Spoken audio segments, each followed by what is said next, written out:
now in the Iron Dome, which is formerly known as the Man Cave, by Tina McQueen. Tina, wonderful to see you. Lovely to see you, Corey. Now, this is not your first time here, but it's the first time in the Iron Dome in honour of Benjamin. I saw that. And, not long before COVID, I was in Israel, and it breaks my heart to see what I'm watching on television now. It's just...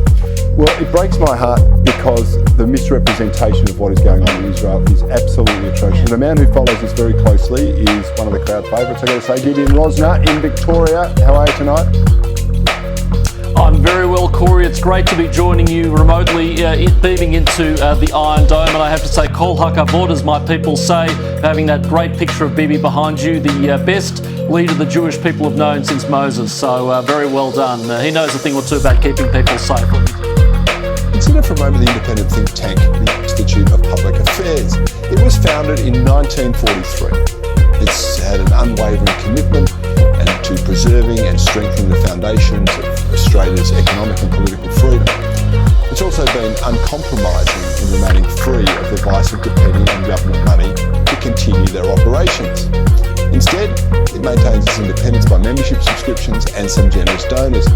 I am proud to be a member of the IPA, and I financially support them whenever I can. You'd believe this as a solution to the Aboriginal problem. Herd the worst of the Aborigines into one area and put a chemical in their water that sent them sterile. In time, there'd be none of them left. Well, that solution has been put forward by none other than one of the Premier's closest friends, West Australian mining magnate, Lang Hancock. Those that have been assimilated into earning good living or earning wages amongst the civilised areas, that have been accepted into society, and they have accepted society and can handle society, I'd leave them well alone. The ones that are no good to themselves and can't accept things, the half-caste, and this is where most of the trouble comes, I would dope the water up so that they were sterile and would breed themselves out in the future. And that would having that great picture of Bibi behind you, the best leader the Jewish people have known since Moses. So very well done. He knows a thing or two about keeping people safe, let me tell you. They do the research, you see, to identify waste in public spending and the promotion of liberty that no other outfit in the country seems interested in.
By the way, this is Sir Len Blavatnik, but he's kind enough to say I could call him Len. No, if it's Sir, then it's Sir Len. Okay, I'll remember that.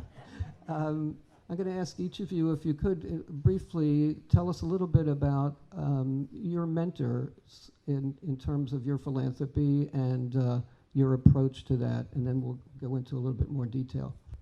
Well, I actually didn't have any particular mentor, I would say, kind of came to me in stages. But when I lived in London, I would say closest came to a mentor was Lord George Weidenfeld. I don't know if you knew him. He was a remarkable Jewish man who is escaped from Vienna in 1937 and became really a grand figure of English establishment, a lord. Received all the highest awards from the Queen. At the age of 26, I think he was the chief of staff for Weizmann, first president of Israel, and in very many ways a remarkable man, and he quite influenced me kind of to do big things in philanthropy.